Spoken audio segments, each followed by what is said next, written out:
Assalamualaikum warahmatullahi wabarakatuh. Shalom, salve, Om Swastiastu, Namo Buddhaya, salam kebajikan. Hai Sobat Treasury Flow Bamora, selamat datang di podcast Kanwil DJPB Provinsi Nusa Tenggara Timur di episode yang kedua. Nah, di kesempatan kali ini bersama dengan saya, Elsa Vanwebi Cantikadi sebagai host akan menemani penonton semua. Episode yang kedua ini kita akan membahas terkait dengan pelaksanaan monitoring dan evaluasi pembiayaan ultramikro. Nah, tentu saja saya tidak sendirian karena pada pagi hari ini saya ditemani dengan narasumber kita, yaitu Bapak Denny Eko Cahyono, Kepala Seksi Bidang PPA 2C Kanwil DJPB Provinsi Nusa Tenggara Timur yang hadir pada saat ini. Sebelumnya nih, kita sapa dulu narasumber kita yang datang pada pagi hari ini. Selamat pagi Pak Denny. Selamat pagi. Ya, gimana Pak kabarnya? Baik. Baik, seperti episode yang pertama ya Pak? Iya, luar biasa. Senang sekali ya Pak, di episode yang kedua kita bisa kembali lagi untuk berbincang terkait dengan pelaksanaan monitoring dan evaluasi pembiayaan ultramikro. Nah, di podcast yang pertama nih Pak, kita kan telah membahas terkait dengan pembiayaan UMI, di mana pembiayaan UMI ini merupakan salah satu fasilitas dari pemerintah yang diberikan untuk memberikan manfaat bagi masyarakat pelaku usaha ultramikro yang belum dapat mengakses perbankan dan juga belum memiliki pengalaman dalam usaha. Tentu pembiayaan itu benar-benar bermanfaat ya Pak. Nah, sekarang kita membahas terkait dengan pelaksanaan monitoring dan evaluasi nih Pak. Nah, sebenarnya apa sih Pak tujuan dari pelaksanaan monitoring dan evaluasi dari pembiayaan ultramikro itu? Tujuan dari pelaksanaan monitoring dan evaluasi pembiayaan ultramikro ini yang pertama adalah untuk menguji apakah dalam pelaksanaan implementasi program tersebut sudah sesuai dengan regulasi yang ditetapkan. Itu yang pertama. Kemudian yang kedua, harapannya dengan adanya monitoring dan evaluasi ini harapannya akan memberikan masukan dan juga perbaikan sehingga dalam pelaksanaan program pembiayaan ultramikro ini ke depannya dapat lebih bagus lagi. Maksimal lagi ya Pak.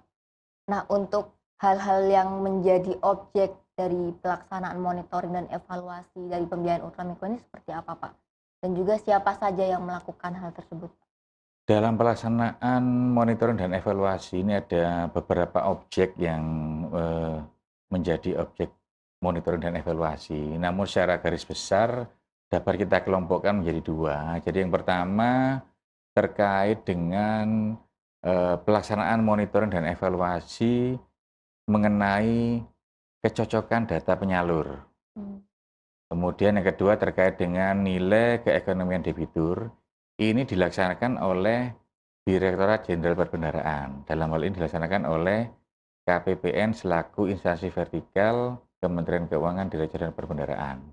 Kemudian yang kedua, monitoring dan evaluasi terkait dengan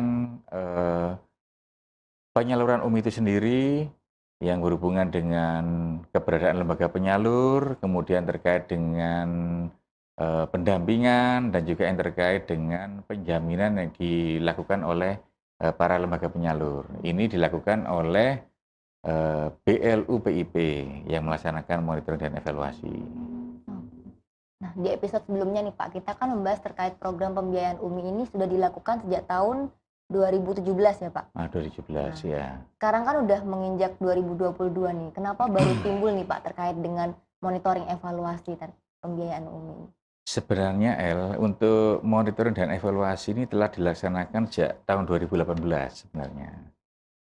Jadi ini ada perubahan, ada beberapa penyempurnaan dalam regulasi mengenai pembiayaan ultramikro itu sendiri, di mana sebelumnya kita mengenal adanya Peraturan Menteri Keuangan 95, kemudian diganti menjadi Peraturan Menteri Keuangan 193 di tahun 2020. Ini beberapa ketentuan tentang pembiayaan ultramikro ini mengalami penyempurnaan. Ya mungkin terkait dengan penambahan lembaga penyalur, kemudian terkait dengan besaran yang bisa disalurkan, kemudian terkait juga dengan beberapa persyaratan yang memungkinkan bahwa pembayaran ultramikro ini melalui non tunai.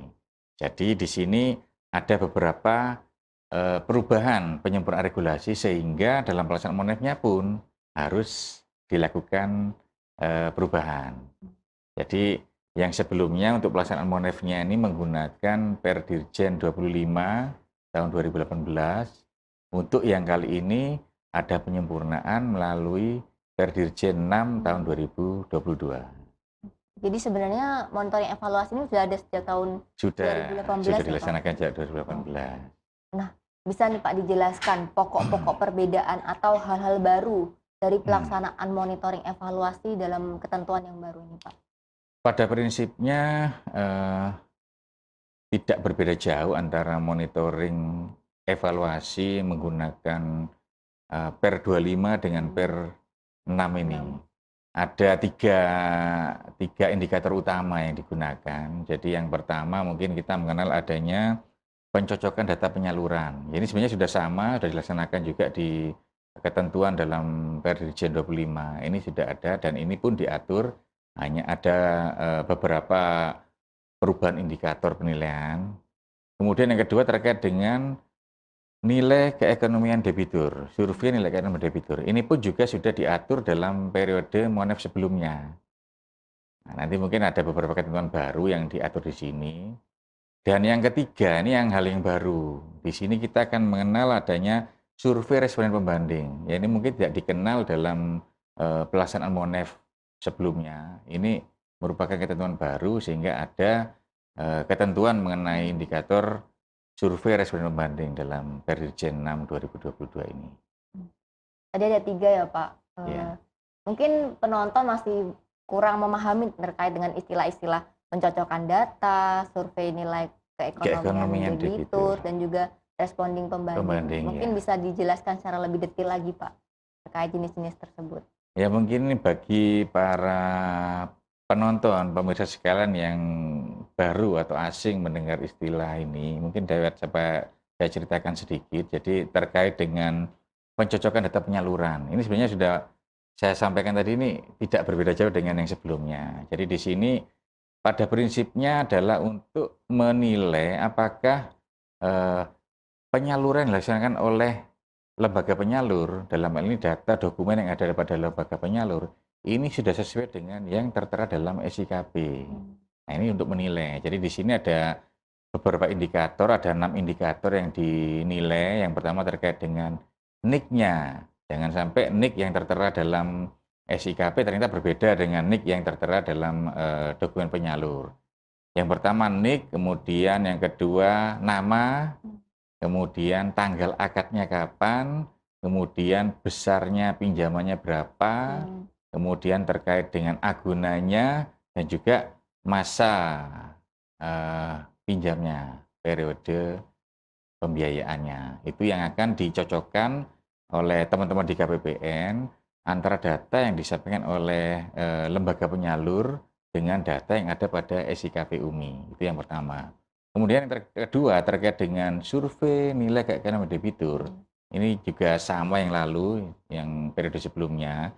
Di sini kita berusaha menilai apakah pemberian kredit ultramikro ini memberikan dampak bagi seorang debitur. Jadi di sini nanti kita akan mengenal adanya survei baseline dan juga survei inline. Jadi survei baseline ini dilakukan terhadap seorang debitur.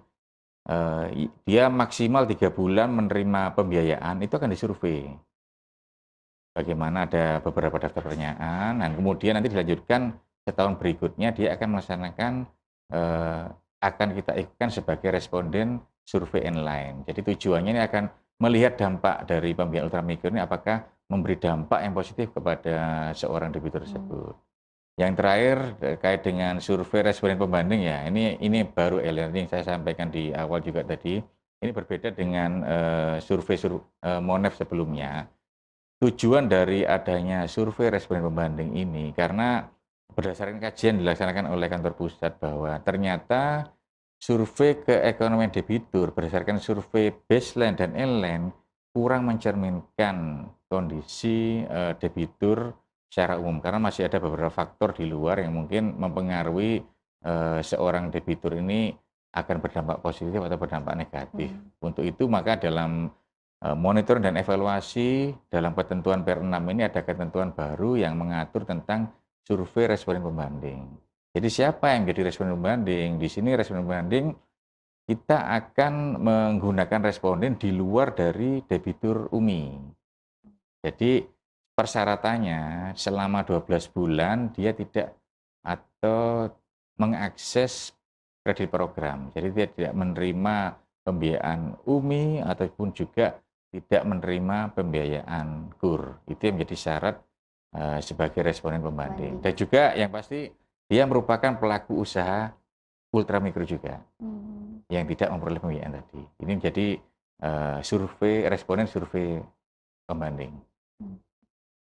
Nah, kemudian untuk pelaksanaan survei ini dilakukannya seperti apa, Pak? Jadi pelaksanaan survei ini teman-teman di KPPN untuk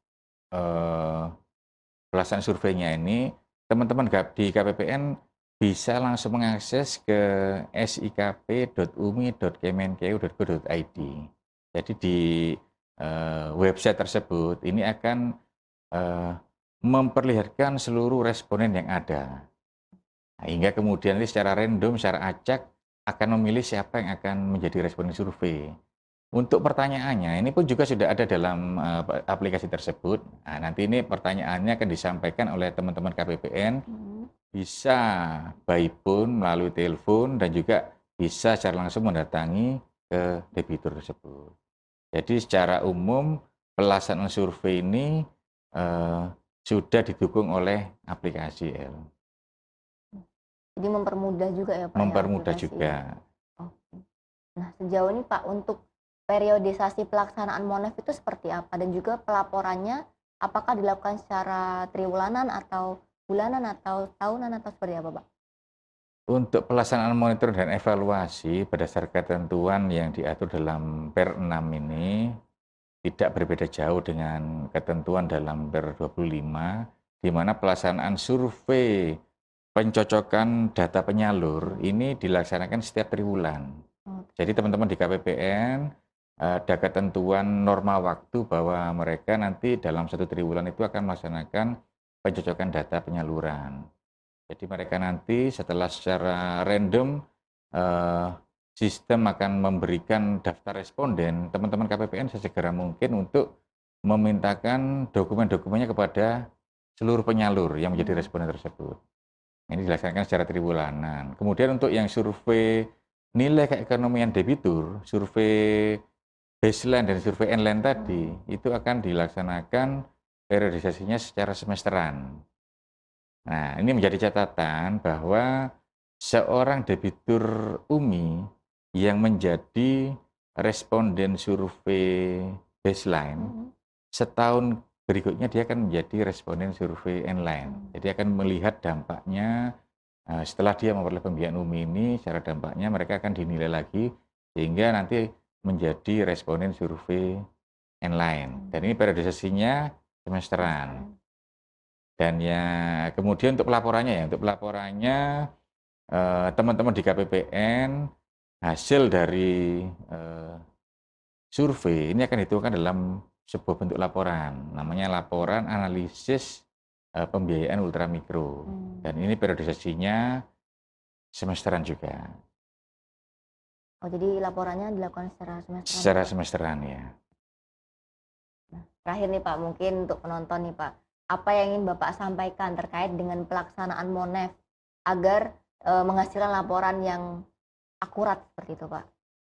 Jadi pelaksanaan MONEF ini mungkin pesan bagi rekan-rekan di KPPN bahwa pelaksanaan MONEF ini tujuannya adalah untuk kita bisa memberikan masukan, perbaikan terhadap pelaksanaan pembiayaan UMI ini ke depannya. Jadi harapannya bahwa laporan dihasilkan dapat menghasilkan laporan yang akurat dan benar-benar bisa menggambarkan kondisi real yang ada di lapangan. Jadi harapannya teman-teman di KPPN harapannya bisa disiplin, tepat waktu, kapan harus melakukan survei ketepatan data, kapan harus memintakan data kepada para penyalur, kapan mereka harus menuangkannya di dalam SIKP, hasil dari MONEF tadi. Jadi yang pertama disiplin terhadap ketepatan waktu itu. Kemudian yang kedua, teman-teman di KPPN bisa menceritakan atau menuangkan dalam laporan kondisi real atau kendala-kendala yang dihadapi di lapangan. Sehingga ini bisa menjadi masukan bagi kantor pusat dalam menjalankan ke depan kebijakan program pembiayaan ultramikro ini ke depan. Jadi harapannya disiplin dan juga yang kedua dituangkan apa adanya sehingga bisa menggambarkan kondisi real di lapangan. Mungkin kesimpulan yang bisa diambil nih Pak, Monef ini bertujuan atau bermanfaat nantinya untuk memberikan laporan analisis secara akurat Secara ya Pak, akurat, yang ya. perlu dilakukan dengan memberikan laporan dengan kondisi yang real, gitu ya, Pak. ya. Tujuannya untuk memberikan masukan atau perbaikan dalam pelaksanaan pembiayaan UMI untuk kedepannya. Kedepannya, ya. Oke, sesuai dengan judul kita ya Pak, Monef ini akan dilakukan secara akurat, akan membuat pembiayaan UMI semakin memikat. Harapannya seperti itu. Iya. Oke, sampai di sini dulu ya Pak podcast episode yang kedua kita kali ini. Mungkin kita bisa lanjut untuk kesempatan berikutnya membahas tentang hal yang lain. Terima kasih untuk Pak Denny atas informasi yang diberikan. Terima kasih juga kepada penonton yang telah menonton dari awal sampai akhirnya podcast ini. Oke, saya sebagai host yang bertugas mengucapkan banyak-banyak terima kasih dan juga mohon maaf apabila ada kesalahan dan juga tutur kata yang mungkin kurang berkenan. Akhir kata saya akhiri. Wassalamualaikum warahmatullahi wabarakatuh. Shalom, salve, Om Santi Santi Om, Namo Buddhaya, salam kebajikan. Terima kasih, sampai jumpa.